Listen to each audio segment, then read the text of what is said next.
So আজকে জামাই ষষ্ঠী special day, তোমার কেমন লাগছে? ভালো লাগছে। শরীর খারাপ অবস্থায় এই রান্না করেছে, তাহলে শরীর ভালো থাকলে কি কত কিছু রান্না করতে হয়। হ্যাঁ, মায়ের শরীরটা ভালো ছিল না।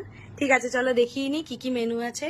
সাদা ভাত, কাঁচা লঙ্কা, লেবু, তার সাথে রয়েছে বেগুন ভাজা, পটল ভাজা, আলু ভাজা, এদিকে রয়েছে কুমড়ো ভাজা, আছে মাছের মাথা দিয়ে মুগ ডাল, গোটা ইলিশ ভাজা, সর্ষে পাবদা। এখানে মা ফার্স্ট টাইম ডাব চিংড়ি করেছে, এই যে ডাব চিংড়ি। তারপরে রয়েছে চিকেন কষা, বলছি মাটন কষা, চিকেন কষা।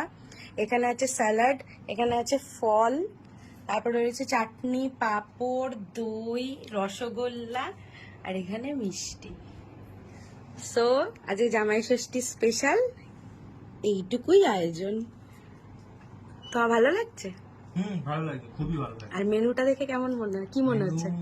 কম পড়েছে? বললাম তো, শরীর খারাপ অবস্থায় এই করেছে, তাহলে শরীর ভালো থাকলে কি করতো। সেটাই। চলো খাওয়া দাওয়া শুরু করা যাক, তাই তো? খাও।